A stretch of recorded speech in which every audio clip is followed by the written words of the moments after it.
era ku lw'ekibuga kya Uganda kyetukulembera ne ku lwange nga Lord Mayor w'ekibuga Kampala neetonda ku lw'enneeyisa y'abakansala bange mu mbeera eyo. Si baseeke memba, ku nneeyisa ya kanso neetonda ku lwange nga Lord Mayor, with humility I do apologize to Ugandans for whatever happened, because as what Honorable Sebufu explained here, it is a coalition government we have. Yes, I wanted to explain. Nti ekyo tukyetondera ekyabaddewo. Naye nga babanyonyodde era ajja kubanyonyola ku ekyo ensonga ezabaddewo mwabadde muziraba. Biki ebyalemesebwa okuteekebwawo ku meeza mu kanso mu lujjudde bikubaganyizibweko ebirowoozo ne recommendations zetwabadde nazo nga twagala bannaffe mu kanso batwegatteko tuziyise okuyamba eggwanga lino, okuyamba ekibuga kyaffe n'okuyamba abantu b'ekiteezi. Zituluma era ze zino wammanga. Namba emu, waliwo emigozooba n'egigenda mu maaso mu nsonga z'ettaka eritegekebwa okugulibwa. Mujjukira bulungi gavumenti yawa kabineti yasalawo n'egamba nti bajja kuwaayo biliyoni 16 ezitannaba kujja okulaba nga tukola ku bigwa tebiraze nga mulimu n'okugula ettaka ery'okuteekawo ekifo ekijja.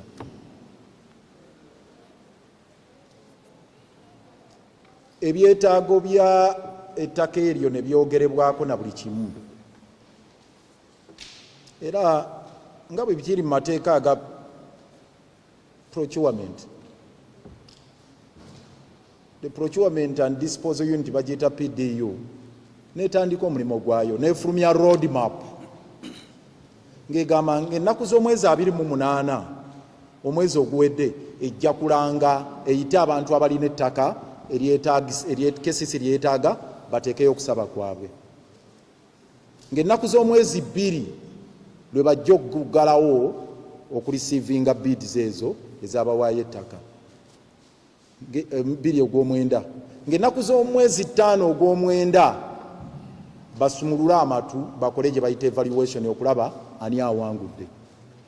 Ng'ennaku z'omwezi 13 omwezi ogw'omwenda balangirire omuwanguzi. Naye ebyo byonna nga bigenda mu maaso, ffe tulina obuvunaanyizibwa okuteekayo eriiso jjoji okulaba ebigenda mu maaso nga tetwetabye mu kugula. Baatuuka nga batambula bagenda nabyo mu maaso nga tuwulira ebibukuta eyo munda naye nga tetuweereddwa lipooti. Kwe kugamba minisita waffe akwataganibwasiko ne Directorate ya planning mwami John Mary Sebufu nti noonyereza ensonga ezo tukutaddewo ku lwaffe, tolina mulimo gwokola mulala mu byonna, amaaso n'enkaliriza biteeke ku ekyo. Tuba tuli awo ne minisita n'awandiika ebbaluwa ng'agamba nti nabo mu ministry baweereza mwami Kyofa togabye. Naye ng'ennaku z'omwezi 28 kanso yali executive gyenkulembera wano yali maze okutuula n'egamba nti twagala kumanya ebigenda mu maaso. Idi n'atugamba baali bataddewo obukiiko 10, obumu bwali kuligo nga kakulibwa Lusambu kanoonyereze, obulala buli ku solid waste management kakulibwa mukulu Luyimbazi, then nga waliwo n'akakiiko ak'okunoonya ettaka nga kakulirwa mukulu Vincent Director owa physical planning Vincent byayinda Atenyi Vincent Atenyi. Kakati netugamba akakiiko ako terms of reference zaako nga teziri clear. John Mary Sebufu n'awandiika ebbaluwa n'okutuusa olwaleero emirimu gyako nga tebagitubuulidde bulungi, kubanga obukiiko olwo buliwo bubiri. Olina PDU yerina obuvunanyizibwa obunonya ettaka naye wateereddwawo n'akakiiko akalala akakulemberwa Vincent Atenyi director nga tugamba obukiiko obwo bubiri bunaayawula butya emirimu ne butakuubagana. Ebbaluwa eyo teyaddibwamu tugirina, tugenda bawaako kopi. Tugenda okulaba ng'ennaku z'omwezi 13 bwe bagenda okulangirira zituuse. Tetumanyi kigenda mu maaso. Nga 12 nenkwata peeni nempandiika ebbaluwa namutaayika nenjiweereza Idi. Ne mugamba nga temunnaba kulangirira bivuddemu. Mutuwe ko progress report tumanye ettaka muli lujja wa naffe tubulira abantu batubuuza tubawe n'essuubi nti kasasiro wammwe ajja kuyolebwa akaseera bwe kati. Ebbaluwa eyo n'okutuusa olwaleero teddibwangamu. Olwaleero ziri ennaku z'omwezi 18 twawandiikanga ennaku z'omwezi 12 nga bagenda kulangirira nga 13. Lwaki tebalangirira nga 13 lwe baateekawo? Mujje mukibabuuze. Ne tubagamba wano mu meetings ne tubeerawo nga tukola emirimu gyaffe ne tubagamba kemulangirira ebifu tugenda okufaafaagana n'omuntu wano. Kati bali ayo bakukuta. Tetugamba mukukute naye tugenda kufaafaagana namu. Business committee neyitibwa okuyita council. Deputy wange n'agenda mu deputy n'agenda ne batuula mu meeting ya business committee ne bayisa nti council gyetuule tuleete ripooti. Business committee bwe mala okutuula ekubirizibwa speaker ne bakkanya ku nnaku z'omwezi ripooti eri neetatuweebwa. Era ne bagenda ne bannyonnyola nti ripooti tetuweereddwa. Era nnyombo ne zibeerayo.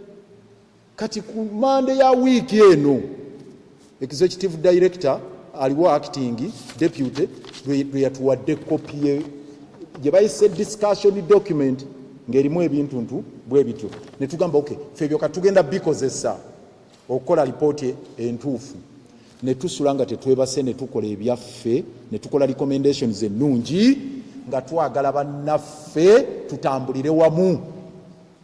Naye olw'ensonga ezabaddewo ze twamaze tutegeddeko ne tukkaanya bano ababiri bagende babipresenting nga bana abannyonnyola olw'ensonga ezabaddewo.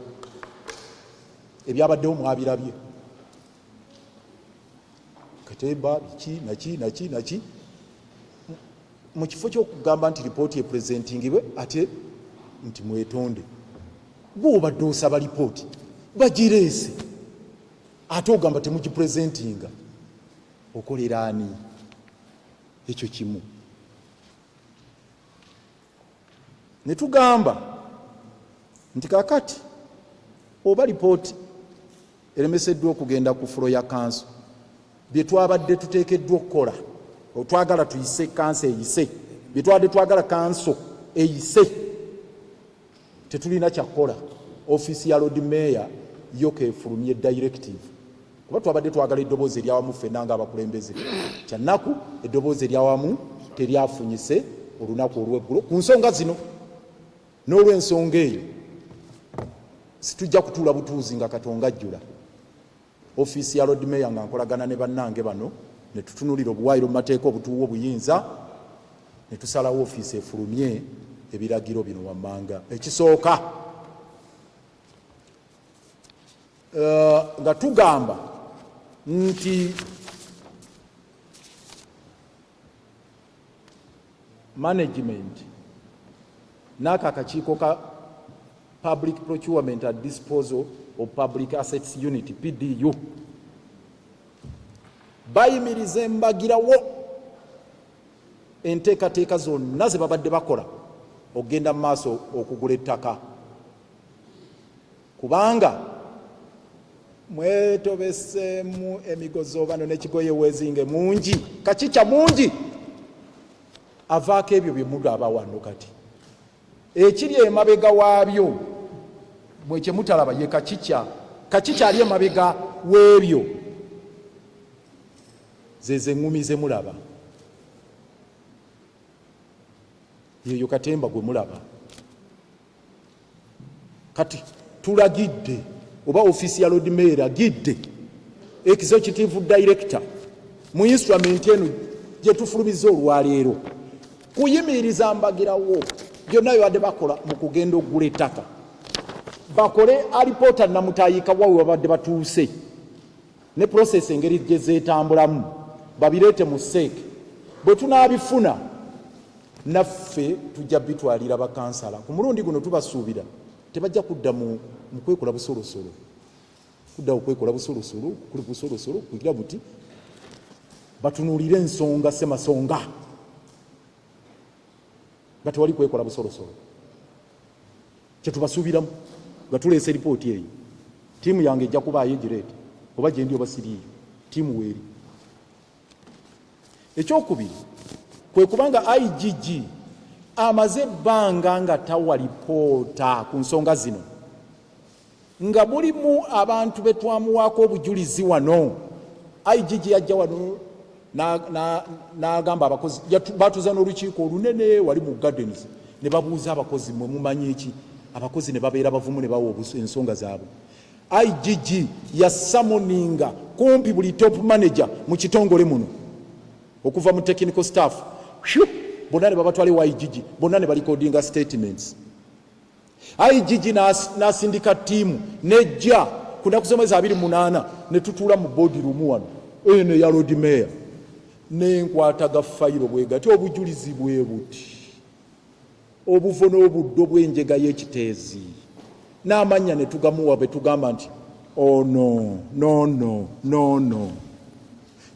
n'obujulizi obubaluma buubuno mbabuulira ttiimu eyajja bakwata ne ku mumwa bwe bati bino bibadde mu kitongole bo bennyini beenenya ne bagamba tubadde luddawa ne tubagamba IGG yajja wano ne ttiimu ye da mu 2022 n'asuubiza okuteekawo special investigation unit ng'ekola ku KCCA yokka naye temugiteekangawo kaakati nammwe mwenenye era twabagamba mubavuddeko enjega abamu mwembamu kuba IGG office ya IGG kuba mwali mukola gwe muteekeddwa okukola by the way ne mwami Museveni twamuteekamu kubavaako ku njega y'ekiteezi era ensonga ne tuziwa tubasuubira okuba nga babaako kye boogera ku nsonga ezo kaakati IGG tumugamba ennaku z'omwezi 10 omwezi ogw'omunaana enjega egudde ekiteezi olwaleero ziri 18 omwezi ogw'omwenda nga baatusuubiza nti mu wiiki emu bagenda kufulumya alipoota tefulumanga kiki ekikulemesezza IGG n'olw'ensonga eyo ffe position yaffe eri nti IGG alina okufulumya alipoota eno amangu ddala bwe tunaaba tunaava mu mbeera eno gye tulimu etubuulira ani buli omu akwatibweko avunaanyizibwa lwe tujja okumalawo embeera ekyokubiri tugamba nti IGG twakusaba nti amateeka ge bayita public service standing orders gagamba omuntu anoonyezebwako bamugamba ddako ebbali ng'onoonyezebwako naye lwaki abantu be banoonyako mu kitongole muno mu KCCA tekuliiko n'omu yakwatiddwako g'amateeka ga public service standing orders tegakola ku bakungu ba KCCA ne bw'ogamba nti kale otuulidde ripooti kwatako abamu ba interdicting obagambe mudde ebbali tumale okubanoonyerezaako bwe tunaasanga nga temulina musango mulikomawo n'ekyo ne kikulema ekitono bwe kityo kaakati tugamba IGG olwaleero wiiki eno twagala okulaba nti bonoonyerezaako bagira bafuluma ekitongole okutuusa ng'okunoonyereza kuwedde kubanga batutawaanya n'emirimu gyaffe tekiba kya bwenkanya okulowooza nti omuntu anoonyerezebwako anaakusobozesa okufuna obujulizi obumulumika nga mwali mu ofiisi tasobola era nti taakola ebyo ebikolwa bye mulaba mu kanso waliwo eri ali ku remote anyiga gwe noolaba bukolokoosi kwekyanga buti waliwo anyiga amapeesa kati twagala ijiji akwate kwabo abanyiga amapeesa mu kitongole wano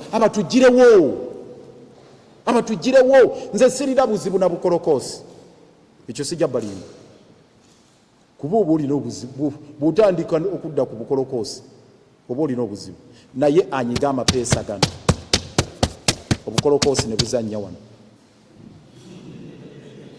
oyo gwokwata bwe onoolaba obukolokoosi oba bunaddamu. So yensonga eyo IGG akwate ku bantu wano bw'ate abakwateko ekitongole kino mbabuulira kijja kukwata omuliro.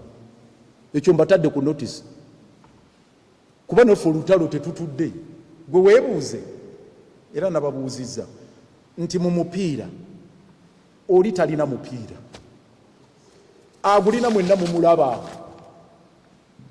Njagala okubategeeza nammwe bannamawulire alina omupiira mumumanyi oba balina omupiira abaguzanyiseeyo mubalaba naye oli eri olwana ogamba banange bali tubajjeko omupiira tuguteeka ogwina okgenda koligiwo naava erina kuba endobo ya mukifuba bwe puu beba ababetinga mu mupiira gw'ennaku zino mulimu n'abazanyi ababetinga. Olaba kipa nakwata omupiira bwekyo agenda ogukasuka mu senta nagwisawo ne gunywa mu ggoolo nga yabetinze n'agenda n'afuna eza betingi nti kirabu ye bagigobye ate n'afuna neza omusaala. Katulina aba sports betting wano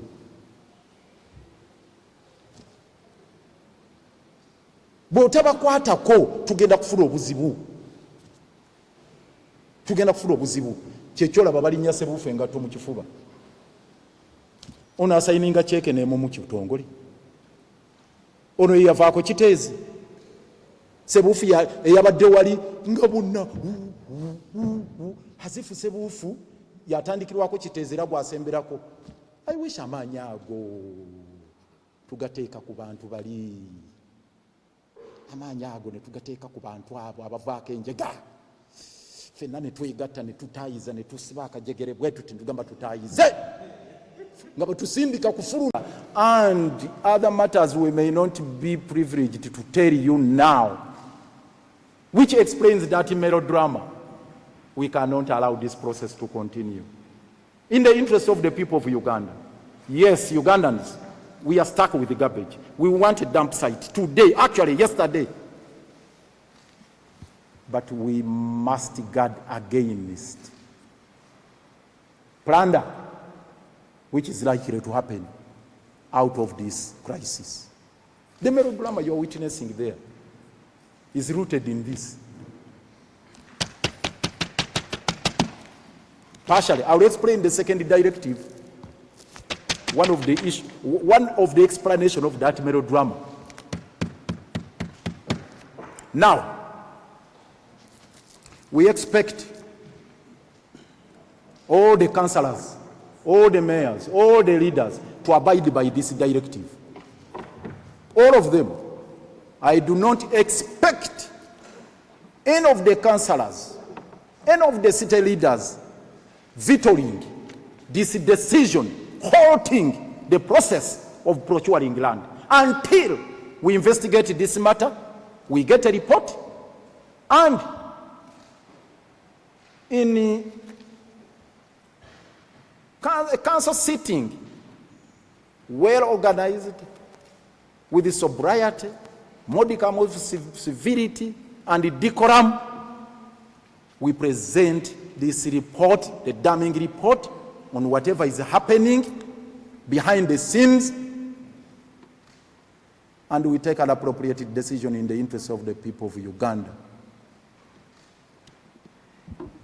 This is the directive we wanted to communicate today, one of the directives. That is one. We wanted to present this to Council yesterday, including other information we have shelved for the time being, and at some stage it's going to come out. To share this with colleagues in Council and present, the Honorable Sebuufu will explain to you the details of what explains all those efforts to thwart the process of coming up with this pronouncement. Little wonder, I don't know whether you are surprised why the guns are not turned against any of the people in management, but they are turned against my team here. Isn't it shocking?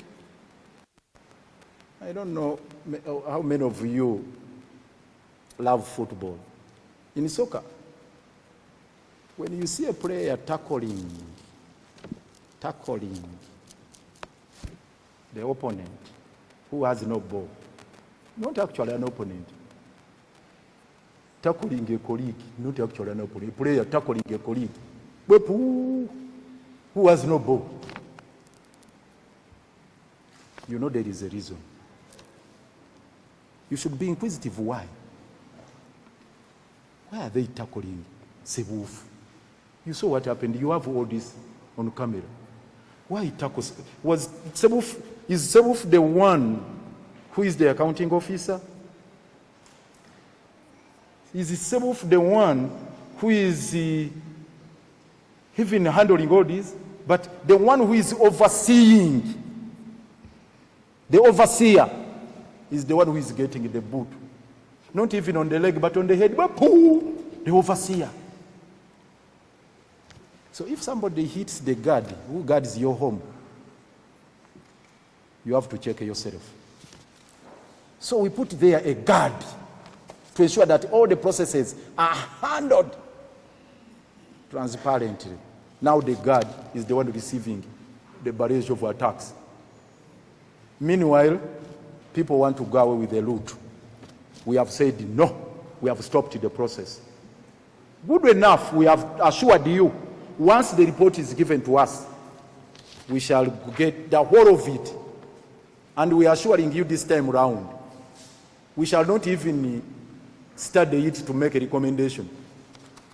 We shall act as a conveyor belt. Just as a conveyor belt, once this report is given to us, how the processes are being handled, as a conveyor belt, to council for consideration.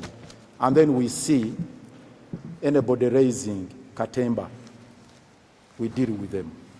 The second directive is contained in this communication. We have told you, this may not necessarily be a directive, but you'll understand what it is. This is contained in the instrument which I've also signed today, the 18th of September. This is addressed to the Inspectorate of Government, the IG. We sometimes call that office IGG. Previously, that was the nomenclature. But after amendment, they changed it to Inspectorate of Government instead of Inspector General of Government. So now this is the IG. Report on Chite's West Slide tragedy. The detailed instrument. Nearly all the recent reports of the Inspectorate of Government have ranked KCCA amongst the most corrupt local government authorities in the country and the third most corrupt entity in the country. You will recall that on the 25th day of April 2022, we hosted you and other senior officers from the Inspectorate of Government and had an intense engagement over the aforesaid enigmatic challenge in the institution. We presented to the team a trackload of dossiers concerning a number of dubious and illicit dealings that have dogged down the transformation agenda of the city. It has bogged down, rather. It has not dogged. It has bogged down the transformation agenda of the city. Dumbstruck by the revelations therein, you undertook to set up a special investigation unit to specifically deal with the corruption in the KCCA. We have persistently made an impassioned call for your office to honor this commitment, but to no avail.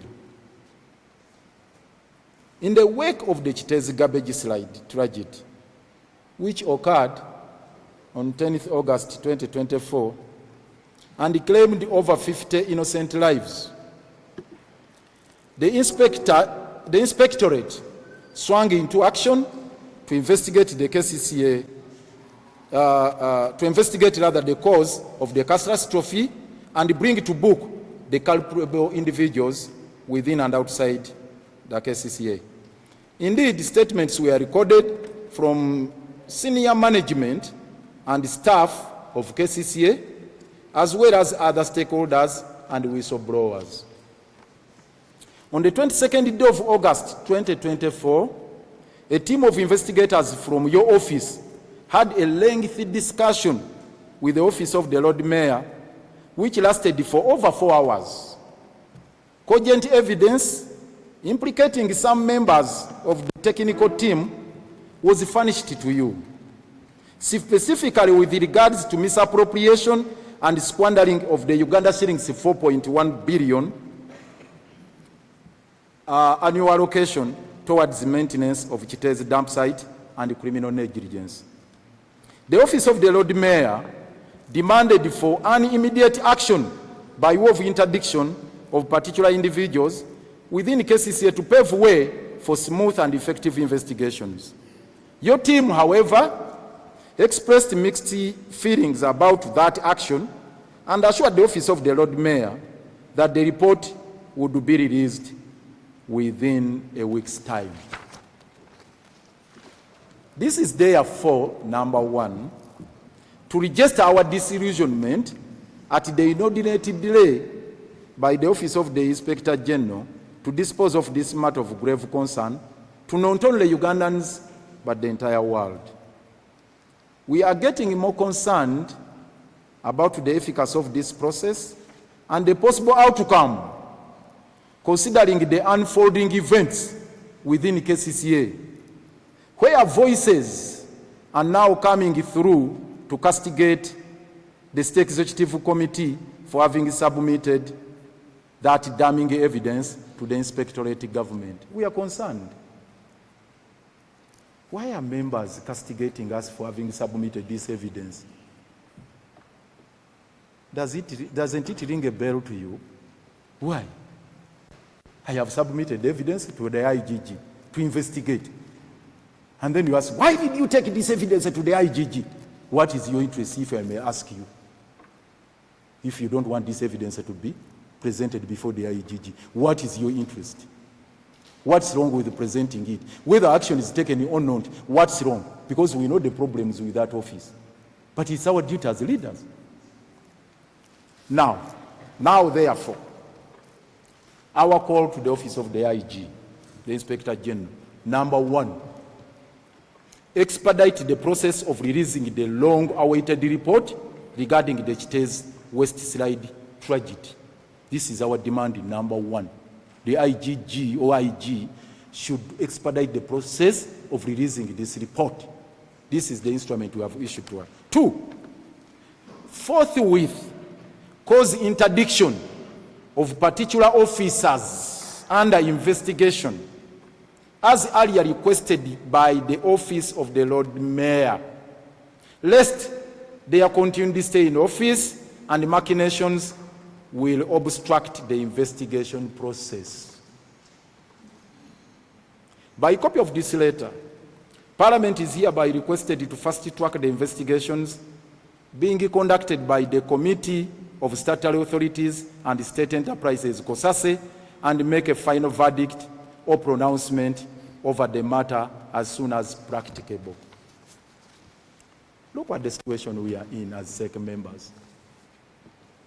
You ask the progress report for procurement of land for purposes of establishing an alternative solid waste management facility. That progress report is not given to you. You ask for the report of the IGG investigating all these matters, this catastrophe of unprecedented magnitude in the sector of solid waste management. The IGG is quiet. The matter goes to Parliament. COSAS embarks on the process of investigation. They are taking their time, not in a hurry. Then you get a hammer, a sledge and a hammer, to eat the frontline soldiers here who are pushing for these reports to be produced.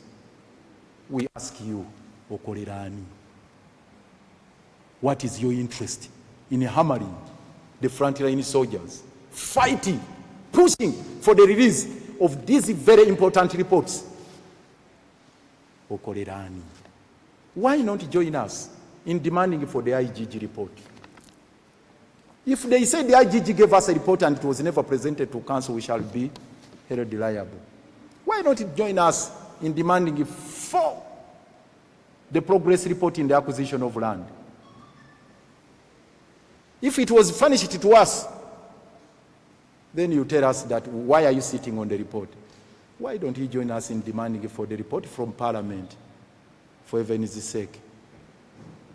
Now, what is it that is causing all this melodrama? I invite my colleague here to brief you. Thank you very much, Your Worship. The Lord Mayor, Councilor here is a member of the National Unity Platform and a leader for that matter. And myself, a member of the National Unity Platform and a leader for that matter. Our other colleagues are members of the Forum for Democratic Change, I think Katonga. Allow me to say that, Your Worship. We are in a government that we agreed on as a party. The legislative arm of this institution, the Council, headed by the Speaker, is led by the National Unity Platform, because we are commanding a sounding majority. Therefore, as NUP, we are in control of that house. But the executive organ of this institution is headed by our partner in the struggle, the Lord Mayor and the leader in the Forum for Democratic Change. We don't want people to mix these issues at all. We are in a coalition government, NUP and the FDC, at stakeholder here. Therefore, whatever we do is shared at different stages of governance, at different levels in our parties, at the administration here, and so on and so forth. But for Yesterday's Council more specifically, the procedure always is, when there is an issue, as issues ably highlighted by the Lord Mayor, when there are such serious issues, before a council sits like a day or two before prior, we get a caucus meeting. Honorable Akim Saula and I go and brief our colleagues, because we are the majority party. Therefore, after discussing with the second members, we go and brief them, such that you don't see that Katemba you saw yesterday. Because these are very sensitive matters that we need to take a decision on at any time of the day. So that's how we always do it. We had briefed a few of them because we need to keep them updated. And this, weeks before the caucus meeting was convened. But we thought it was going to sit. We requested the leadership of the caucus. It never sat until yesterday's council. Actually, it was the secretary of the caucus who even sparked on the fight. Michael Jabon. Boni Bukenya. The secretary of? The secretary of the caucus. Instead of convening a caucus the day before yesterday, for us to have a position as the majority party, that never happened, and it was not a coincidence. And the possibility explains what happened. Because the Lord Mayor has been loud and clear. Therefore, both institutions, more so our party, has to pick this. When we talk about exchange, we are talking about lives of people. Kampala people entrusted us with this city. We need to lead it properly. The caucus was supposed to sit, it never sat. You cannot blame Honorable Kim Kizza and I.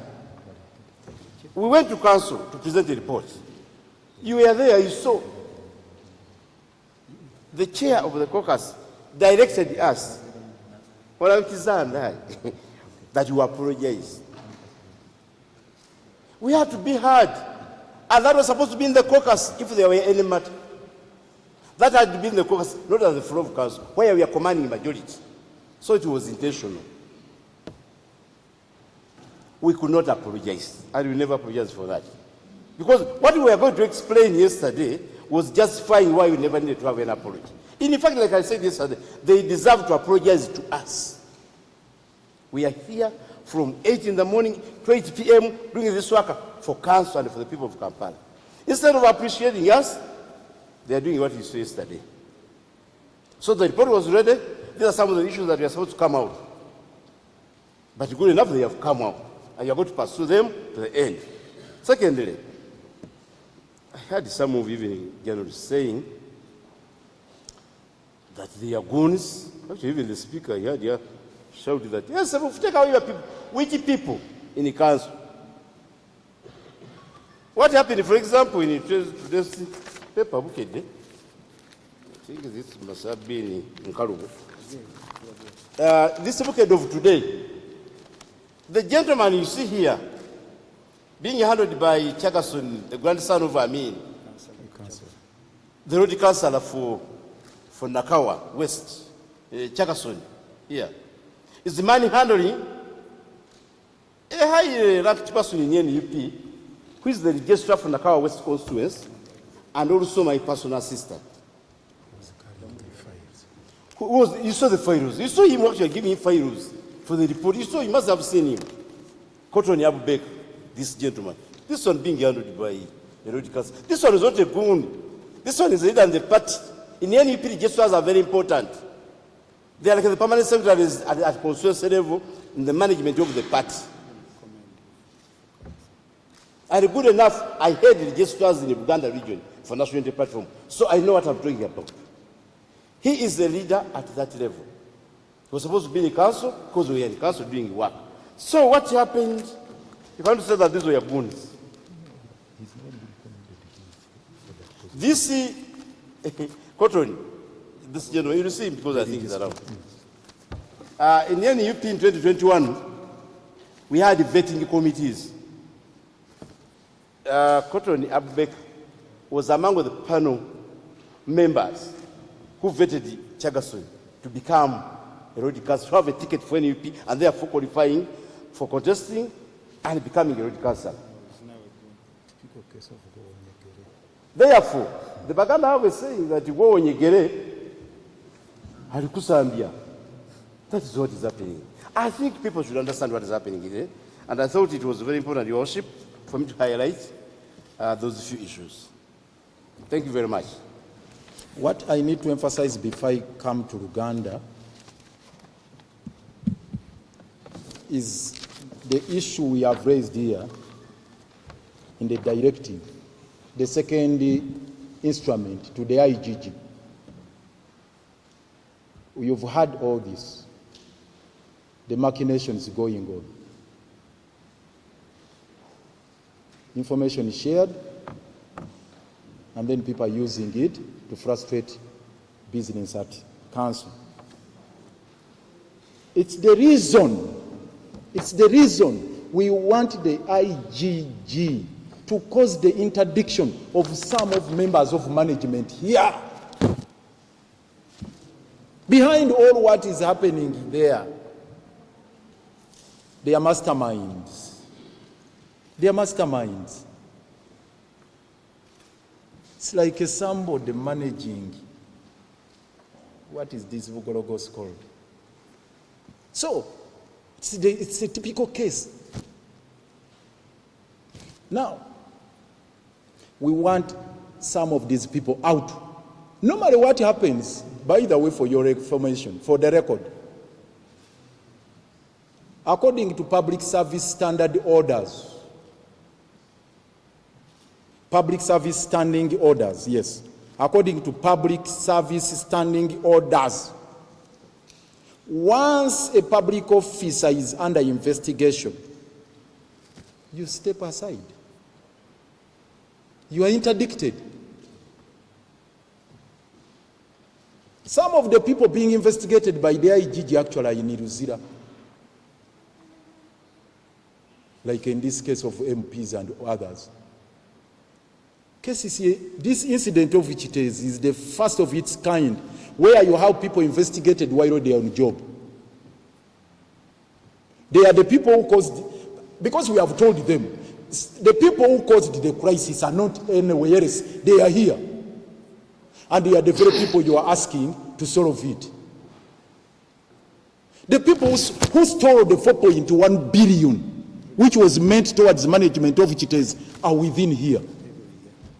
Every year, 4.1 billion, every year, to ensure that those mountains are flattened, that the garbage mountains don't pile up. They are within the institution. And that they are still under, they are under investigation. What would you expect them to do? To allow the investigations to continue? Some of the people we are asking, please give us reports, are suspects. How can you ask a suspect to give you evidence which incriminates them? That is self-incrimination. Actually, suspect to give the investigator evidence while on the job. We are investigating and we are asking the suspects, please give us evidence. Why wouldn't they sponsor melodrama? Why wouldn't they sponsor that Katemba? So, we are asking IGG, and for extension, Parliament, and rather with extension. No, we are asking the IGG, and by extension, Parliament, if they mean well for the people of Uganda, and they were also touched by the gravity of this matter, heads must roll here. Some individuals should be out. Interdiction is a normal practice. I think we are not talking about things which are alien. Even if they are investigating any of us here, they should ask us to step aside, for heaven's sake, God forbid. How can all of us be in the institution which is under investigation? And we allow that to happen in this country. So this is an absurdity, it's a travesty of a very high magnitude.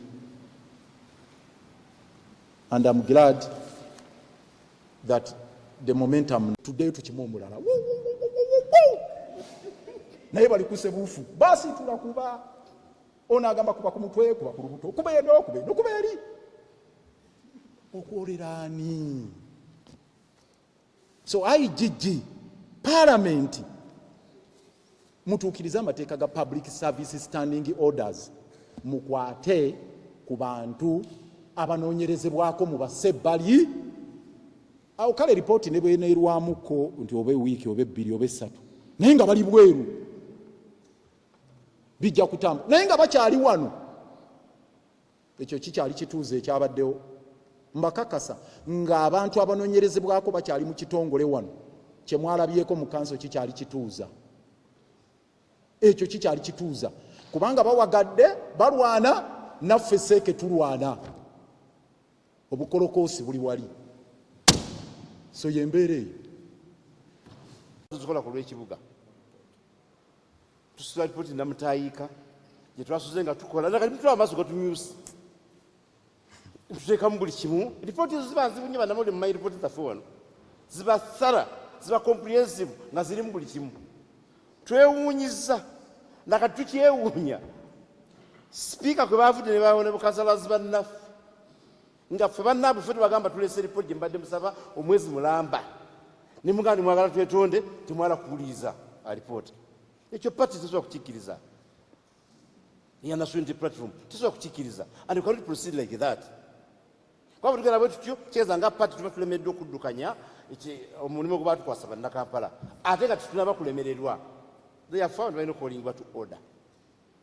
For gwafu twakoze lipoota namutayiika yabaddewo mwajja tugigaadinga bulungi nga twagala fere kuwadde kantu konna nammwe twagibamye yesterday naye ebyo ku byabaddemu mu biwulidde.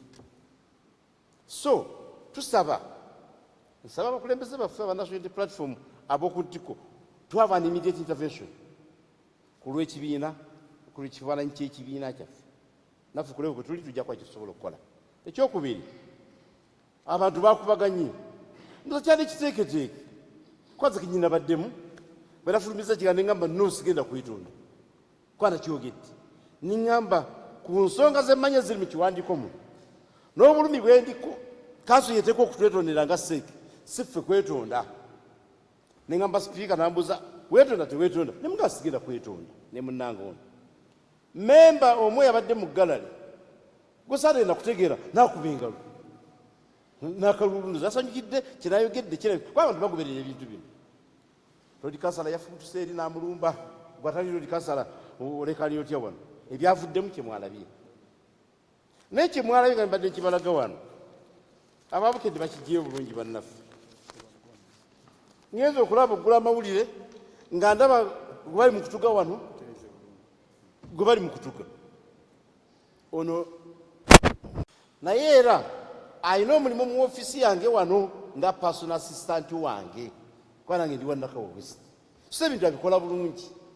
Kati okumusanga bali mu kumutuga bwe batyo ng'amutuga ate yewona Lord Councilor munne, I mean Lord Councilor waffe munnakibiina munne, gwe yaveetinga okufuna tiketi agenda avuganye awangula obwa Lord Councilor, kiba kya bulabe. These are not goons. Omuntu yabadde asudde fayiro. Si bayaye bavudde eri. Ono Kotoni eyakutte mu Google fayiro n'amperekera mu kanso. Nyine nsoma alipoota. Kati bw'omutuga bw'oti ani agamba nti abantu abategedde nabyo abantu abeekazakaza. Mu nsonga z'abantu temutera kubaamu kwekazakaza. Ensonga zirimu okujja omusaayi teziba kubaamu kwekazakaza. Ye abaffe ogaana otya alipoota olw'okuba ng'anya okwetonda. Can you suspend that rule? Nogamba nga tususpendinga rules bulijjo. Nga naye olw'okuba bannakampala baagala kumanya biri kasasiro n'ebirala bigenda mu maaso, bannange mukkirize. Waliwo ate batandise okukitegeera mu kanso nakyendoza mwabalabye naye era babasirisizza immediately. Waliwo bambi abakitegedde bagandi bannaye oba tubakkiriza bapulezidenti nga alipoota bakale batugobye ne batufulumya nga basazeewo nti alipoota tesomwa. Kakati ffe tulina musango ki nga Executive Committee first, but second ng'aba NUP abakulembeze abatwa ku lukiiko lwa Lord Mayor tulina musango ki ng'ekiwandiiko kye mwagala kyemusabidde omwezi mulamba tukireze nga kirimu buli kimu ate ne mukigaana. So yakatemba annyonnyola ebintu bingi tetulowooza nti obukulembeze eri ewaffe tulina okwetereza wano. Sipiika ateekwa okwetereza mangu nnyo nga heedi wa kanso, ateekwa okwetereza mangu nnyo nga heedi wa kanso. Ave mu bintu byonna byayogera ateekwa okwetereza nga heedi wa kanso.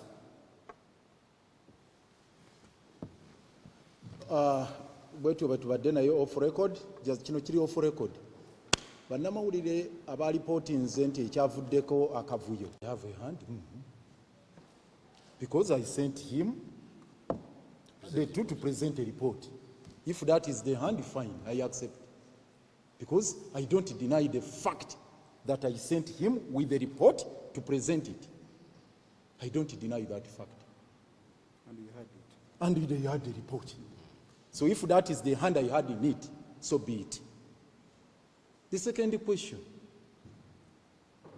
I am the Lord Mayor.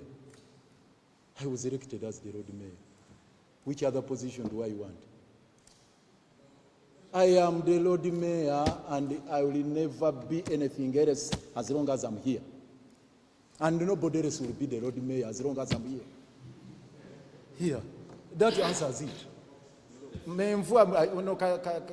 I'm not so sure what is happening. I need to investigate, honestly. I need to investigate and find out. Thank you. It is on the 4.1 billion that you petitioned we have other technical staff. So what exactly, which office should we look into? Because according to how you are saying, it's like certain individuals should really be reliable. You see, to come out. That's what we want to come out. Starting with that issue. Who is who in this? And the evidence for us we presented, I've told you there are other people who brought evidence. And some of the people who are interrogated They started pointing, accusing fingers against each other. Against each other. So, it's not up to me to come up with a judgment because I don't have those powers to investigate. But I'm waiting to hear from the IGG. What is your finding on all these issues? The 4.1 billion, who per year, 4.1 billion, which has been, you know, the people who have been spending it, those who have been taking it, you know them. The people who have been spending it are within the institution here. Those who have been also taking it from here, at least those ones, I can have the audacity of telling you. From here, those who have been sharing part of this money through those dubious contracts, we mentioned them. For example, Lumala of Nippons. But ever since the tragedy happened, the gentleman is quiet, deep, somewhere in slumber enjoying his money when we are here being crucified. And $1 million a day. A grader 2.5 million a day. Maram, that Rumara is supplying maram for compacting of 1.5 billion. I want to see the quality of this maram. 1.5 billion. So all these facts, we have said this before, only that I didn't want to waste your time. The other issues, which are also within public domain, which you know, the Director of Public Health is on record saying he issued a letter to the ED. Is it up to me now to investigate that letter? That he issued a note, what is it he called it, I don't recall. But he said that he authored a document bringing the state of Chitezi with those cracks to the attention of the ED. That, yes, actually, the user department, Director of Public Health, Okero. So, now, between the Director, Public Health, Okero, and the Executive Director, who is telling the truth? Who is, I don't know, I don't want to use tough terms here, but I want to know, is it any of us? Is it Sebufu who was going to pronounce one guilty, one innocent in the council? Did anyone expect Sebufu yesterday to say, so and so is investigating? As simple as that. And that's what we wanted the pronouncement to come from council. And also to stop the process of acquisition of land until all matters are brought to SEC and we also take them to council. Don't they want to know what's going on? These are the issues we wanted to raise.